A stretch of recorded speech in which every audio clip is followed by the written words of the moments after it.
Good afternoon, Kozhikode.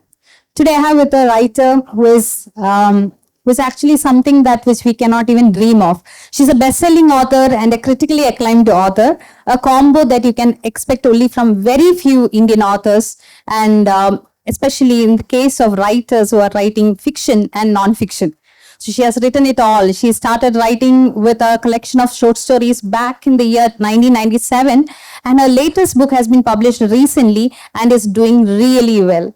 So from the first collection of stories till now, she has enthralled us with books like Ladies Coupe, Better Man, Mistress, and a number of collection of short stories. And also she has written for children. She has written screenplays, just like Arundhati was introducing the writer. She has got it all. She's a wonderful combo of how a writer can be popular and critically acclaimed all in one. So we're very happy to have you here, ma'am. And I have to tell you something very interesting. Last year, on the same day, we were having a conversation back in Thiruvananthapuram at the Kerala Legislative Book Festival. And we were basically talking about her books, Eating Wasp and Bibatu and Her Very Big Dream. And today I would like to begin by asking this question. How do you look at this journey like from 97 to 2024? Good afternoon, Kozhikode, and I'm so delighted to be here again. I was here earlier this year as well. I think one of the things for me is that as a writer, when I set out as a writer, or my journey as a writer began, I had no idea where this journey was going to lead me to. All I knew was that I wanted to write, and I was going to write exactly the way I wanted to write. I was not going to allow what publishers said or literary critics said or even the readers said, because for me, writing is an act of worship. It's something that gives me the greatest joy in my life. So I write for myself first. So that joy is something that I seek each time when I, put pen to paper. I'm still somebody who writes longhand. So when I say pen to paper, it is both figurative and literary. For me, when I start writing, I can't think of anything else that I would rather do in my life. And so I guess in that sense, the journey is still very new to me, because every time I start writing a new story, a new piece of writing, whether it's, fiction or non-fiction, I'm filled with that same, joy. And if I don't find that joy, then I stop writing. So the journey is really open-ended in that sense.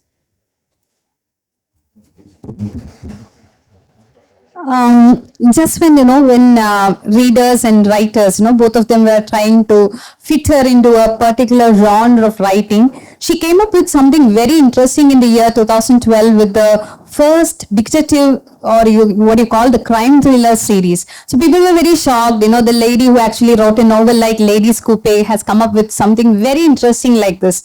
And she did not stop with that. It had a second part, and you have the third part, and it is doing really well. So how did you actually venture out into this, this genre of crime fiction and so on? Yeah, so again, everything that happens, in my life, my writing journey has anecdotes attached to it.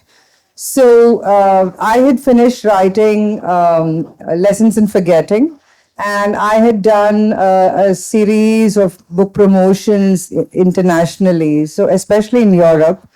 And I remember one particular time, this was in 2011, I was going from Italy to Spain to France to different countries. And, obviously the journalists there would always be speaking to me in their language. And there would be a translator there, to help me with the interview and so on. And one question that kept popping up at every different venue that I was in was, what is the condition of the Indian woman? In contemporary times. And I got so tired of answering that question that I remember I was sitting with my son at a cafe in Rome, actually, and I was just looking at him and I said, Maitreya, ini etra pravashyam njan parayanam, idinu uttaram kodukkanam njan. So then he was like, okay, write about something, write about women, write about something else. And just as he was telling me there, I saw this transvestite actually walk past. And I was just looking at this transvestite, and I loved the confidence with which he had dressed up as a woman and was walking across the street. And back of my mind, I had this image suddenly, you know, of this man who's dressing up and becomes a woman as he's dressing up. And then I also had parallelly another image of a police inspector on a bullet. I like bikes very much. So he was on a bullet, and suddenly I was wondering, what do I do with these two characters? I have this transvestite and I have this inspector. And until then, I had been writing about, Kerala, and I'd been writing about Tamil Nadu. I'd never written about Bangalore extensively. And this felt like the only city where I could use both these characters and, start work. So when I started writing, I wasn't sure if I was going to continue this as a series.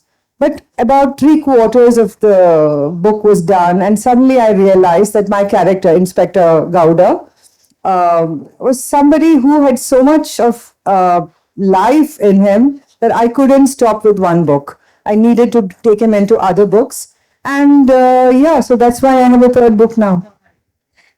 See, ഈ പുസ്തകം എല്ലാവരും വായിച്ചിരിക്കും എന്നുള്ള പ്രതീക്ഷയിലാണ് ഞാൻ പറയുന്നത്.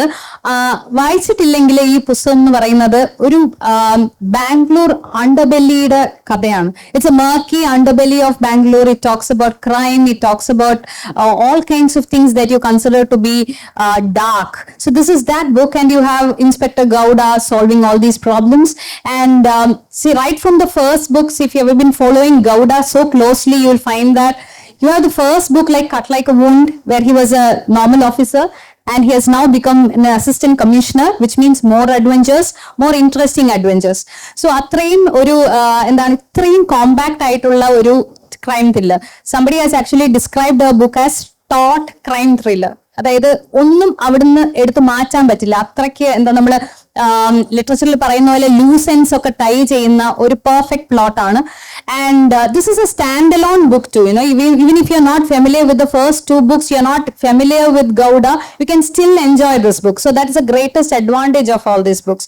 Now, what I found very interesting was that the titles of these books, Cut Like Wound, Chain, and also this Hot Stage, which are all complex terms from forensic, and police investigation. ഇതൊന്നും സാധാരണ investigation ഇല്ലാതെ നമുക്ക് ഒരു ബുക്കിൽ incorporate ചെയ്യാൻ പറ്റില്ല. So I want to know what is the kind of investigative process that you have undergone for writing this, and how perfect it has come out to be. So one of the interesting parts about writing a crime thriller is you cannot just depend on your imagination. You need to actually go out and cover areas like a cop, like a policeman would do, or like a criminal would do. So I had to go to places that required me to go there, which I otherwise would not have. So one of the interesting things I'd again like to tell you is when I began researching the first book, I knew somebody who knew somebody, so I went to meet the commissioner of the police, and he was very sweet, and he said, you can meet anybody, talk to them on anything that you want, and they will give you all the information. Appo angane I go to 3 different police stations. I go there. Appo ella സ്ഥലത്തും അവിടെ പോകുമ്പോ ആദ്യം അവര് എല്ലാ അവിടുത്തെ ACP assistant commissioners അവരൊക്കെ എടുത്തിട്ട് ഒരു ആൽബം തരും. എല്ലാവരും വീരപ്പനെ പിടിക്കാൻ പോയിട്ടുണ്ട്. അപ്പൊ വീരപ്പനെ പിടിക്കാൻ പോയ സമയത്ത് എടുത്ത ഫോട്ടോഗ്രാഫ്സ് എല്ലാവരും ഓരോരുത്തരും കാണിച്ചു തരും. പിന്നെ എല്ലാ സ്ഥലത്തും ഒരേ തരത്തിലുള്ള ഒരു ഫ്രൂട്ടി തരും കുടിക്കാന്, ഒരേ തരത്തിലുള്ള ഒരു കേക്ക് തരും. അപ്പൊ എനിക്ക് തോന്നുന്നു ഇത് എവിടെ എത്താൻ പോണില്ല. This is like I'm not going to get any real information the way I wanted. അപ്പൊ അങ്ങനെ ഇരിക്കുമ്പോ ഒരു മിലിറ്ററി പോലീസിൽ ഞാൻ അറിയുന്ന എൻ്റെ ഒരു ഫ്രണ്ട് ഉണ്ടായിരുന്നു. അയാള് ഒരു സസ്പെൻഷനിലുള്ള ഒരു പോലീസ് ഓഫീസറായിട്ട് എന്നെ കണക്ട് ചെയ്ത് തന്നു. അപ്പോൾ ഈ സസ്പെൻഷനിലുള്ള ആളായ കാരണം എനിക്ക് തോന്നുന്നു അന്ന് അയാൾക്ക് ദേഷ്യമാണോ എന്താ അറിയില്ല, അയാള് ഞങ്ങളൊരു കോഫി ഷോപ്പിൽ മീറ്റ് ചെയ്തപ്പോൾ അയാള് ഞാൻ ചോദിച്ച ചോദ്യങ്ങൾക്കൊക്കെ ശരിക്കും ഒരു എന്താ പറയാ ഇൻഹിബിഷനും ഇല്ലാതെ അയാള് ഉത്തരം തന്നിരുന്നു, എങ്ങനെയാണ് ഇതിന്റെ പ്രോസസ്സ്, എന്താണ് ചെയ്യണത്. അതേപോലെ വേറൊരു ഫ്രണ്ടിന്റെ ഹെൽപ്പ് കൊണ്ട് ഞാൻ ഒരു പോസ്റ്റ്മോർട്ടം കാണാൻ പോയി. കാരണം ഇതൊക്കെ എഴുതണമെന്ന് വെച്ചാല് എങ്ങനെയാണ് നമ്മളിത് എന്താ പറയുക, ഇതിനെ ഡിസ്ക്രൈബ് ചെയ്യുക, നമ്മളിത് കാണാതെ എങ്ങനെ ഡിസ്ക്രൈബ് ചെയ്യുക. അപ്പൊ അങ്ങനെ ഇരിക്കുമ്പോൾ ഈ ഞാൻ പറഞ്ഞ ഈ സസ്പെൻഡഡ് പോലീസ്മാൻ അയാള് ഉത്തരങ്ങളൊക്കെ തന്നു. പിന്നെ അയാള് തിരിച്ച് അയാള് സർവീസിൽ കയറി കഴിഞ്ഞാൽ പിന്നെ അയാള് യൂണിഫോം ഇട്ടപ്പോ പിന്നെയും അയാൾ എന്റെ ആദ്യം കണ്ട പോലീസ് ഓഫീസേഴ്സിന്റെ മാതിരി ഫ്രൂട്ടിയും കേക്കും ഒരു സാധാരണ ഒരു എന്താ പറയാ അവിടെ ഇവിടെയും തൊടാത്തുള്ള ഒരു ഉത്തരങ്ങളായിരുന്നു. അപ്പൊ ഞാൻ അവസാനം എന്താ ചെയ്തെച്ചാല് എനിക്കൊരു ചോദ്യം വന്നു വെച്ചാല് ഞാൻ അയാളെ ഫോണിൽ വിളിക്കുമ്പോ അയാൾക്ക് ആലോചിച്ച് ഉത്തരം ഉണ്ടാക്കാനുള്ള സമയമില്ല. അപ്പൊ അയാൾ വേഗം പറയും. അങ്ങനെ കുറെ റിസർച്ച് അങ്ങനെയാണ് ചെയ്തത് കേട്ടോ. പിന്നെ അതേപോലെ ഇപ്പോ സെക്കൻഡ് ബുക്കില് chain of custody is about child trafficking. അപ്പൊ ചൈൽഡ് ട്രാഫിക്കിംഗ് എന്ന് പറയുമ്പോൾ അത് നമ്മളിപ്പോ ഞാൻ പോലീസുകാരോട് പോയി സംസാരിക്കുമ്പോൾ ആരും അതിനൊരു ശരിക്കുള്ളൊരു ഉത്തരം തരുന്നില്ല. അങ്ങനെ ഞാൻ പിന്നെ NGOസിന്റെ അടുത്തേക്ക് പോയി.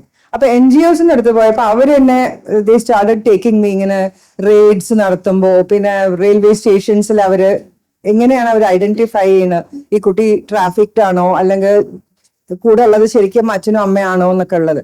അപ്പൊ it's A load of leg work. അല്ലെങ്കിൽ ഒരു പോലീസ് പ്രൊസീജിയറിൽ എഴുതാൻ പറ്റില്ല നമുക്ക്. കാരണം ഇതിപ്പോ പണ്ടകാലത്തെ മാതിരിയല്ല. ഇങ്ങനെ ഞാനൊക്കെ കുട്ടിക്കാലത്ത് എന്റെ ഫാമിലിയിൽ പറഞ്ഞു കേട്ടിട്ടുണ്ട്. ഇവിടുത്തെ ഒരു പ്രസിദ്ധ ഒരു ക്രൈം നോവലിസ്റ്റ് ഉണ്ട്, കോട്ടയം പുഷ്പനാഥ് എന്നിട്ട്. അപ്പൊ അയാളുടെ ഒരു ഇതാണ് സൈലൻസർ പുരട്ടിയ ഗണ്ണിന് ടേ ടേ എന്ന് ശബ്ദം വന്നു.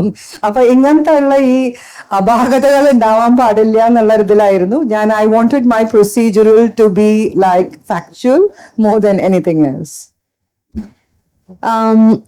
This book, ഇപ്പോഴത്തെ യങ് റീഡേഴ്സിനൊക്കെ വളരെ ഇൻട്രസ്റ്റിംഗ് ആയിട്ടുള്ള ഒരു ബ്രാഞ്ച് ഓഫ് ലിറ്ററേച്ചർ ആണ് ഈ ക്രൈം, അതുപോലെ ഡാർക്ക് ആയിട്ടുള്ളത്, കൊലപാതകങ്ങൾ, psycho killers and so on. So this would actually make into a great Netflix series, the series that we can think of. You're already new to this thing because you've already done the screenplay. You've already won a national award for that in 2013. So do you have any plans of making this into a series? Has somebody approached you? Yeah, several people, but obviously the problem is what they have in mind and what I see in my mind are two different things. പിന്നെ വേറെ ആൾക്കാരുണ്ട് who will come and want to buy the character, and I don't want to do that because this character is my character. I want to have the freedom to be able to treat this character the way I want it to emerge, right? Appo adonde even now as I speak there are discussions going on, but as of now nothing is confirmed. ഇതിന്റെ first ലോഞ്ചിൽ പ്രകാശ് രാജ് സാറാണല്ലോ വന്നത്. അപ്പോൾ ഞാൻ പറയുണ്ടായി, പ്രകാശ് രാജ് സാറാണ് എൻ്റെ ഗൗഡയ്ക്കുള്ള inspiration. Because he's 51 and he's a very charming young man, not young man, middle aged man. വളരെ ഇൻട്രസ്റ്റിംഗ് ആയിട്ടുള്ള ഒരു പോർട്രയൽ ആയിട്ട് തോന്നി. അങ്ങനെ പ്രകാശ് രാജ് ആണ് ഒരു മോഡലായിട്ട് വെച്ചത് ചെയ്തതെന്ന്. Now all the characters in this book are exceptional, whether it is Gowda, you have Akhtar, and even minor characters are very interesting. So how did you come up with this characterization? Can you say something about that, and why Prakash Raj? See, Prakash, before I started working on Gowda, I'd seen a few films of his and stuff like that. പക്ഷെ സാധാരണ ഞാൻ when I'm writing a book, what I like to do is I just give them a face. The character ഒരു face കൊടുക്കും. And usually I tend to, it could be somebody that I see on the street, it could be a movie star, it could be, a friend of mine, it doesn't matter. I just give them a face so that it becomes very real for me. And so with Prakash, it was the same thing. When I was writing Gowda, it was like he was like the right person who kind of fixed Gowda for me in my head. And all the other characters too are drawn from observation. They're drawn absolutely from observation, how people behave, what they do, all of these things. So yeah, that's how it is.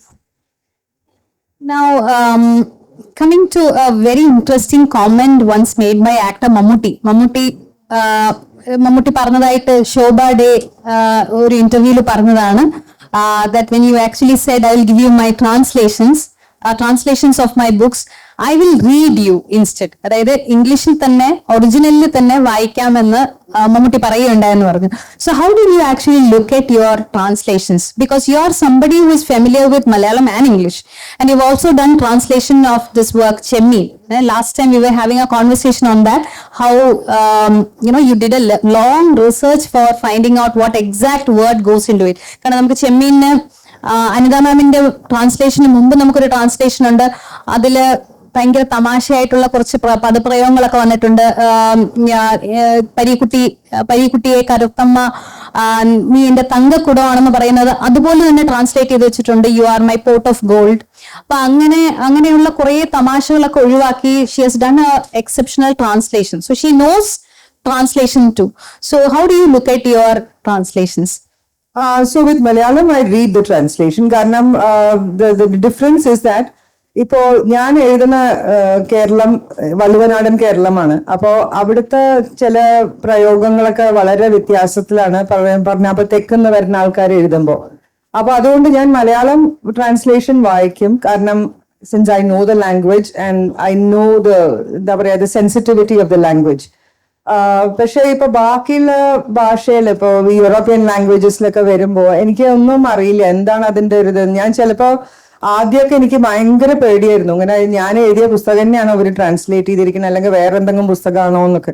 പക്ഷെ ഇപ്പൊ എനിക്കൊന്നും translators എന്നോട് ചോദിക്കണ ചോദ്യങ്ങളെ വെച്ചിട്ടാണ് ഞാൻ evaluate ചെയ്യുന്നത്, അവർക്ക് മനസ്സിലായോ പുസ്തകം എന്ന്.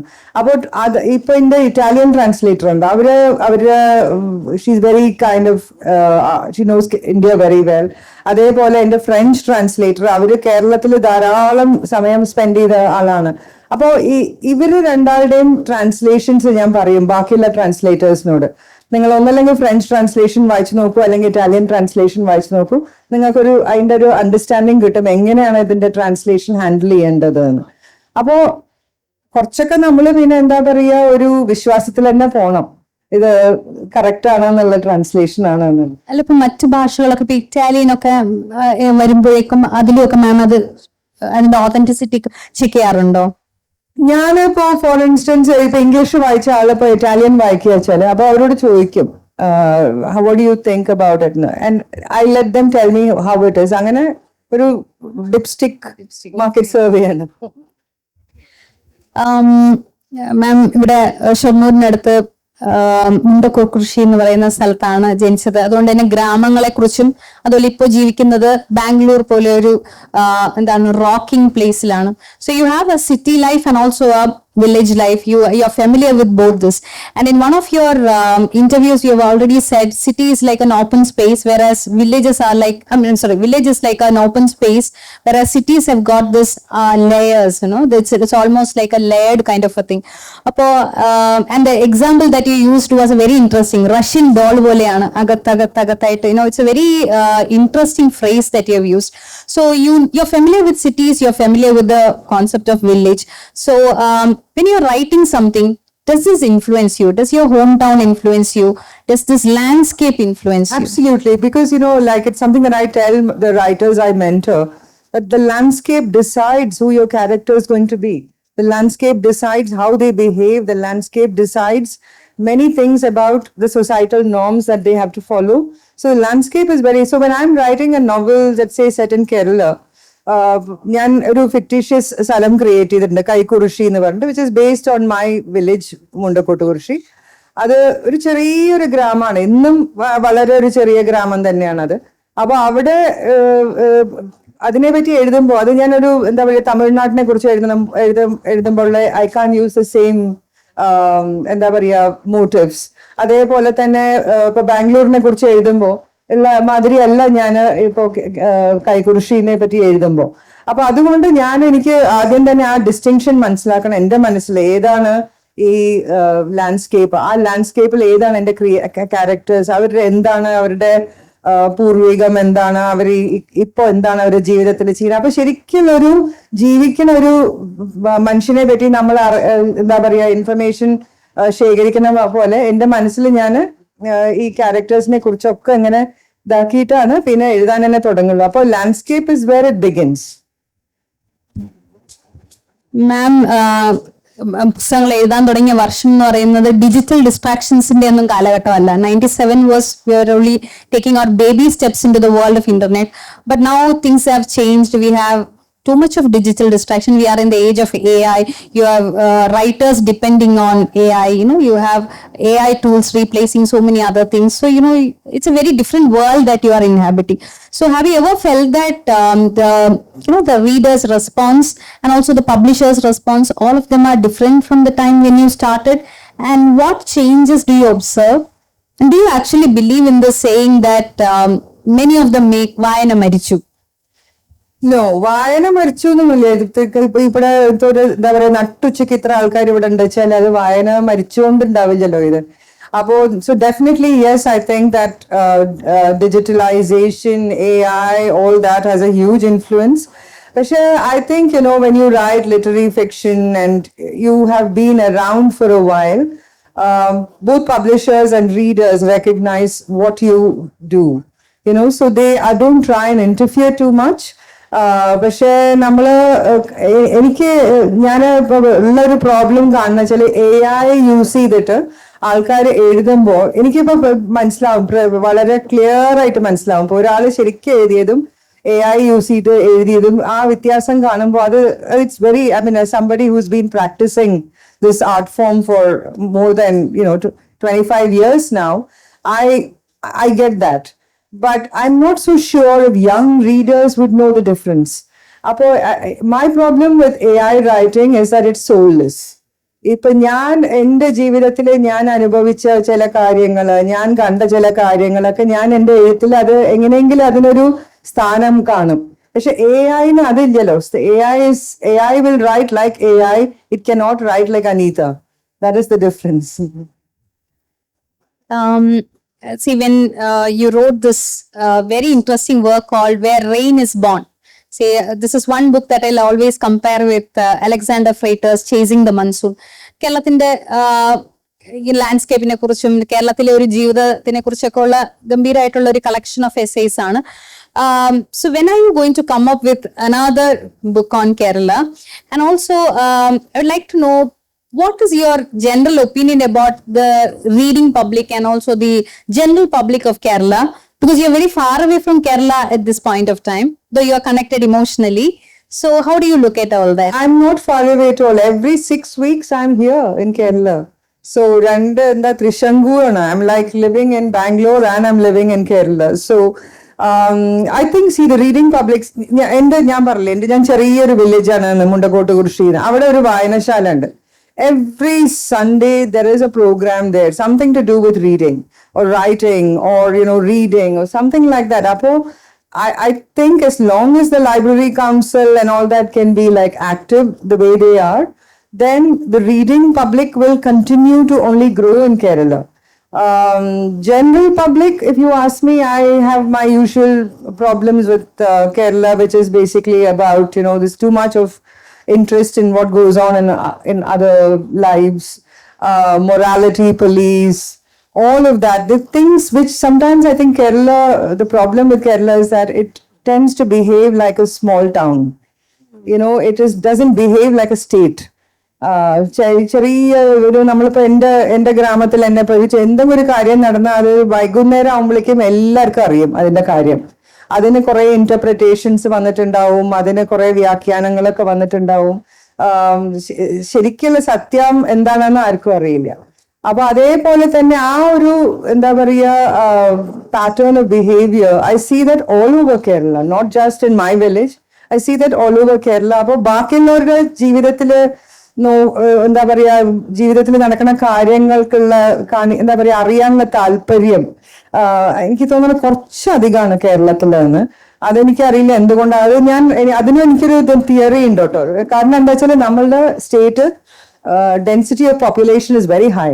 അപ്പൊ density of population is very high എന്ന് പറയുമ്പോൾ അടുത്തടുത്താണ് വീടുകൾ, അടുത്തടുത്താണ് കാര്യങ്ങൾ നടക്കുന്നത്. അപ്പൊ എല്ലാവർക്കും അറിയാതിരിക്കാൻ പറ്റില്ല. അത് അങ്ങനത്തെ ഒരു പ്രശ്നമുണ്ട്. So there is a fundamental flaw with the way the population is located. But other than that, Kerala is still my favorite place in the world. There's no other place in this world.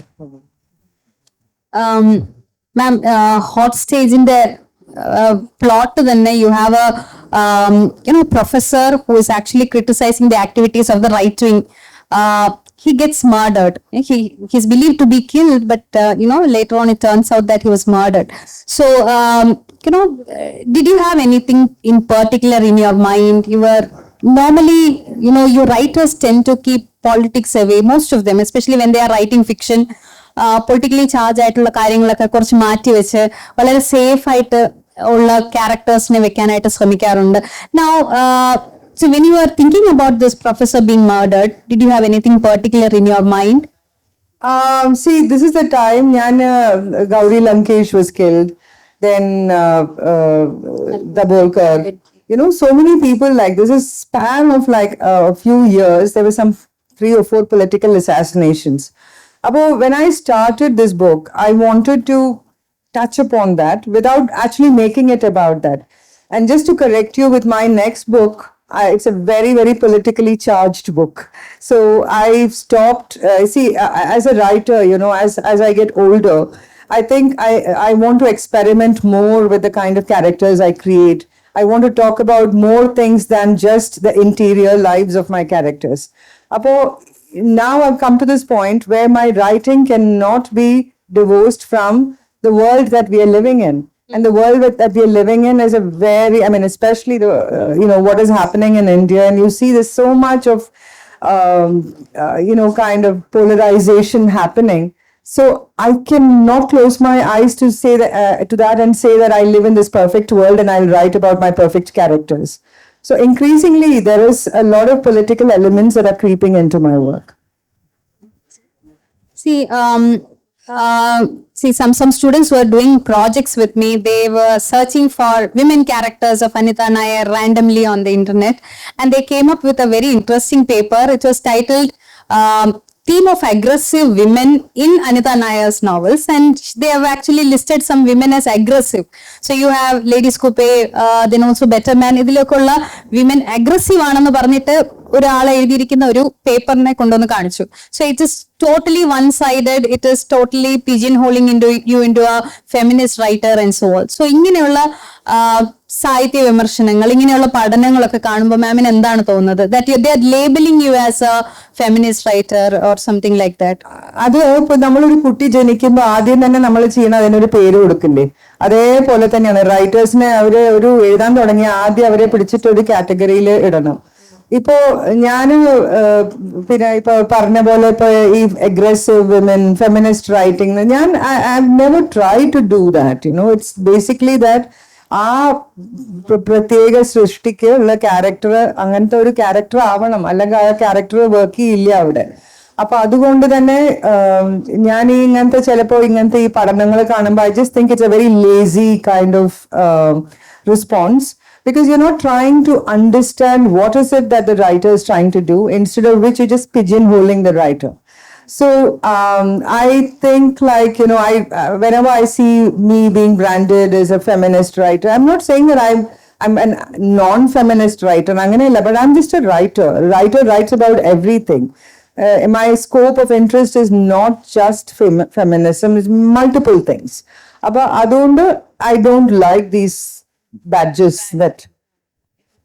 So, ma'am, I'm also curious to know what is your take on the feedback that you get? Now it's the time this is the time when you have, immediately after a book launch, you have people reviewing it on Instagram. They will tell you that this is one book that you have to read before you die, and so on. So you have people degrading books, people promoting books.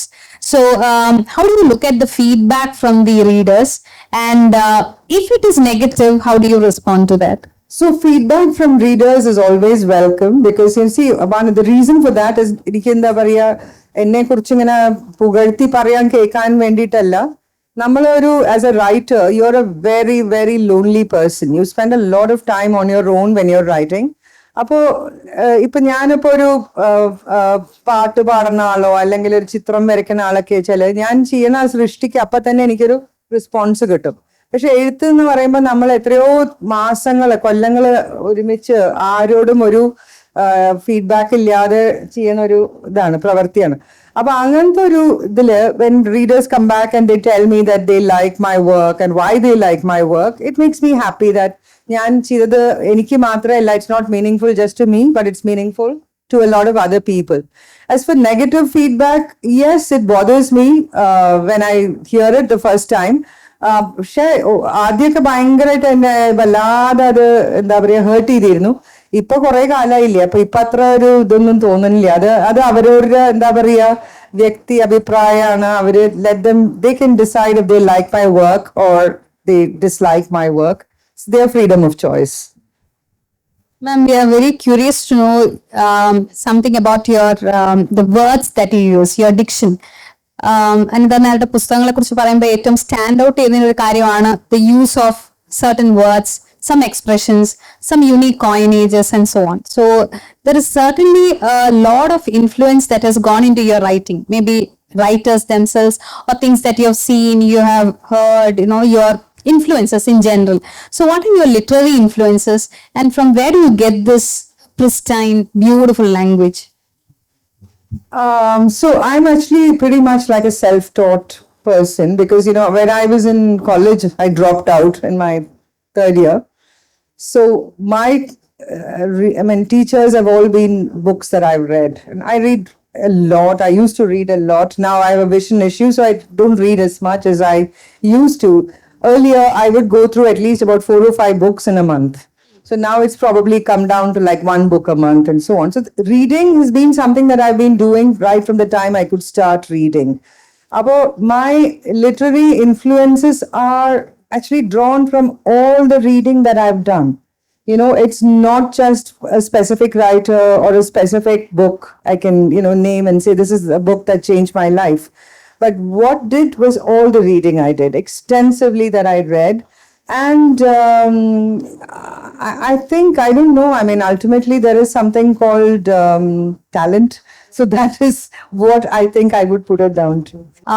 So before we move on to our question answer session, being a poetry lover, I like to ask my question like this, because you have written such a beautiful collection of poems like Malabar Mind, which I think I have already mentioned. It's told my heart, just like Vibato and her big dream has told my heart, and I told you already about that.